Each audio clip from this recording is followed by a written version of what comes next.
మన తండ్రి అయిన దేవుని నుండి, యేసుక్రీస్తు ప్రభు నుండి, పరిశుద్ధాత్మ దేవుని నుండి మీకు కృపా సమాధానము కలుగునుగాక. ఆమేన్. థాట్స్ విల్ డ్రైవ్ అస్. ఆలోచనలు మనుషుల్ని నడిపిస్తూ ఉంటాయి. సో మీరు ఎలాంటి ఆలోచనలు కలిగి ఉంటే అలాంటి పనులే మీరు చేస్తారు. As a man thinketh so is he అని బైబిల్లోని వాక్యము ద్వారా వ్రాయబడింది. అంటే ఒక్క ఆలోచన మీ జీవితాన్ని నడిపించగలుగుతుంది, ఒక ఆలోచన మీ జీవితాన్ని మార్చగలుగుతుంది, ఒక ఆలోచన మీ జీవితాన్ని తలక్రిందలు చేయగలుగుతుంది. సో అందుకని ఈరోజు నేను అన్నాను, వాట్ ఆర్ యూ థింకింగ్? ఈ ఉదయం ఏం ఆలోచించి లేచారు? Be careful. ప్రతిదీ ఒక విత్తనము లాంటిదే మన జీవితంలో. Everything is a seed. I don't know with what seeds you have woken up this morning, what you have sown. సంఘంలో రాకముందే మీరు ఏదైనా విత్తనాలు విత్తేసి ఉంటే దయచేసి ఇక్కడ నుండి ప్రార్థన చేసి పెక్కిలి వేయమని చెప్పండి దేవుణ్ణి. ఆ విత్తనాలు దేవుణ్ణి అడగండి, దేవా ఒకవేళ ఏదైనా ఆలోచించనిది ఆలోచించి ఏదైనా చెయ్యకూడదు నేను చేసి ఒకవేళ సంఘానికి వచ్చి ఉంటే, విత్తనాలు నేను ఆల్రెడీ విత్తేసి ఉంటే ప్రభువా నన్ను క్షమించు ప్రభువా. ఎందుకంటే విత్తనము విత్తబడిన తర్వాత సైతానుడు ఒకవేళ తనకు అనుకూలంగా విత్తితే తప్పకుండా తన జాగ్రత్తగా ఆ విత్తనాన్ని పోషిస్తాడు. అదేవిధంగా దేవుడు కూడా మనం విత్తే మంచి విత్తనాలు దేవుడు మంచి వృక్షమై మంచి ఫలములు ఇచ్చేలాగా దేవుడు చూస్తాడు మన జీవితంలో. మంచి వృక్షము మంచి ఫలములే ఇస్తుంది. If you do not heed to these words of mine అంటే దేవుని మాటలు, we will have to face certain consequences in life. కొన్ని పరిణామాలు మనము చూడవలసి ఉంటుంది. We should be content with God is doing in our lives. దేవుడు ఏదైతే మన జీవితంలో చేస్తున్నాడో దాన్ని బట్టి మనము తృప్తిగా ఉండకపోతే ఈ సంవత్సరం మనము తృప్తిగా ఉండలేము. Be content. తృప్తిగా ఉండకపోవటానికి కారణం ఏమిటో తెలుసా? ఉన్న వాటి మీద దృష్టి పెట్టకుండా లేని వాటి గురించి ఆలోచిస్తాడు కాబట్టి తృప్తిగా ఉండడు. సో దేవుడు మనకి ఈరోజు ఈ సంవత్సరము ప్రారంభంలోనే ఇస్తున్న అడ్వైస్ కానీ సలహా కానీ హెచ్చరిక కానీ ఏమిటంటే, ఉన్న వాటి మీద మీరు దృష్టి పెట్టి దానితో తృప్తిగా ఉంటే అప్పుడు వేరేవి కూడా నేను ఇస్తే దానితో పాటు కూడా మీరు తృప్తిగా ఉండగలుగుతారు. పొందుకున్న వాటి పట్లనే మీరు తృప్తి చూపించకపోతే, మీరు తృప్తి పొందకపోతే నేను ఇంకా ఏది ఇచ్చినా మీకు తృప్తి ఉంటుందా? ఉండదు. Despite overwhelming evidence to the contrary most people still believe. చాలా మంది ఏం నమ్ముతారో తెలుసా? నేను తృప్తిగా బ్రతకాలంటే నా దగ్గర ఏముండాలి? ఉన్నాడండి, ఏ మానవుడైనా ఉన్నాడు? డబ్బు సంపాదించుకొని తృప్తిగా బ్రతుకుతున్న ఏ మనుష్యుడైనా ఉన్నాడా? లేడే, ఉండడు కూడా అండి. ఎందుకంటే డబ్బు అలాంటిది. ఎక్కడైతే డబ్బు ఉంటుందో అక్కడ గొడవలు ఉంటాయా ఉండవా? ఉంటాయి.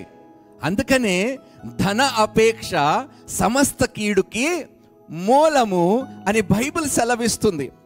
సో చాలామంది దీనికి కాంట్రరీగానే పనిచేస్తారు. దేవుని మీద దృష్టి సారించి తను అనుగ్రహించిన వాటితో తృప్తి నొందక ఇంకా ఏదైనా ఉంటే బాగుంటుంది, దీని మీద ఉంటే ఇంకా ఏదైనా బాగుంటుంది అనే దాని మీద దృష్టి పెట్టి అది పొందుకోలేనప్పుడు వారు తృప్తిగా బ్రతకరు.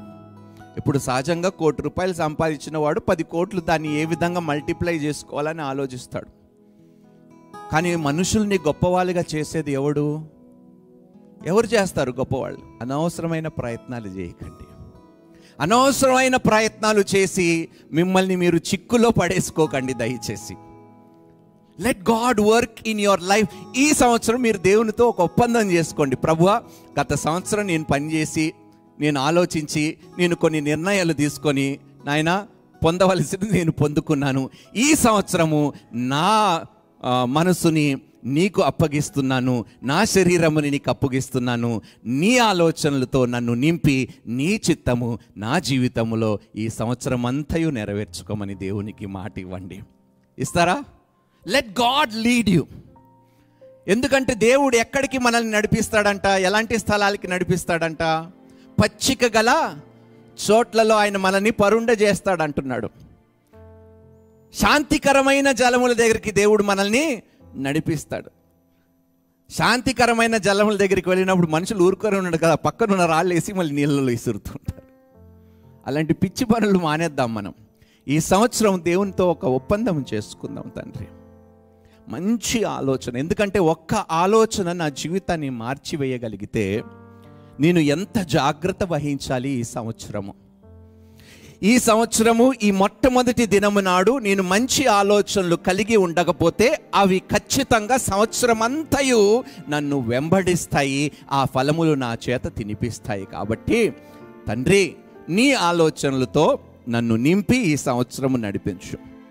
Despite overwhelming evidence to the contrary, most people still believe that money brings happiness. డబ్బు ఏం తీసుకొస్తుందని నమ్ముతారు మనుషులు? బ్రదర్, డబ్బులుంటే సంతోషంగా లైఫ్ గడపచ్చు బ్రదర్. ఉన్నాడండి ఎవడన్నా సంతోషంగా గడుపుతున్నవాడు? వాడి దగ్గర డబ్బుండి కూడా వాడు హాస్పిటల్లో పడున్నాడండి. కోట్ల రూపాయలు సంపాదించుకున్నా కూడా ఈరోజు దేవుని మహాకృపని బట్టి మనం ఆరోగ్యంగా క్షేమంగా సజీవ లెక్కలు దేవుడు మనల్ని నిలబెట్టుకున్నాడు. ఈ దినము దేవునికి స్తోత్రం. డబ్బు ఉండి కూడా వాడు హాస్పిటల్లోని చికిత్స పొందుతూ ఆ డబ్బు కూడా వాడిని తృప్తి పరచలేకపోతుంది. అందుకనే ఆ ఆలోచన మనం తీసేద్దాం. Rich people craving greater riches can be caught in an endless cycle that ends in ruin and destruction. ఈ ధనవంతులతో ఒక వచ్చిన జబ్బు ఏమిటంటే వాళ్ళకి ఎక్కడ ఆగాలో తెలియదు, బండి ఎక్కడ నిలపాలో తెలియదు. చూస్తున్నాం కదండి, ఎన్ని కోట్లు ఉన్నా కూడా సంపాదించుకోవాలి. వాడి ఆలోచన అంతా డబ్బు మీద ఉన్నది. వాడు ప్రాణాత్మల్ని వాడు పోగొట్టుకుంటున్నాడు, వాడు రక్షణను వాడు విడిచిపెట్టుకుంటున్నాడు. అందుకని ఈరోజు నేను కోరుకుంటున్నది వాక్యానుసారంగా మీ జీవితంలో ఏమిటంటే, ఈ సంవత్సరం అంతా మీ ఆలోచనలో యేసు మాత్రమే ఉండునుగాక. యేసుని మీరు కేంద్రీకము చేసుకోండి. ఈ సంవత్సరం అద్భుతాలు తప్పకుండా చేసే తీరుతాడు మన దేవుడు.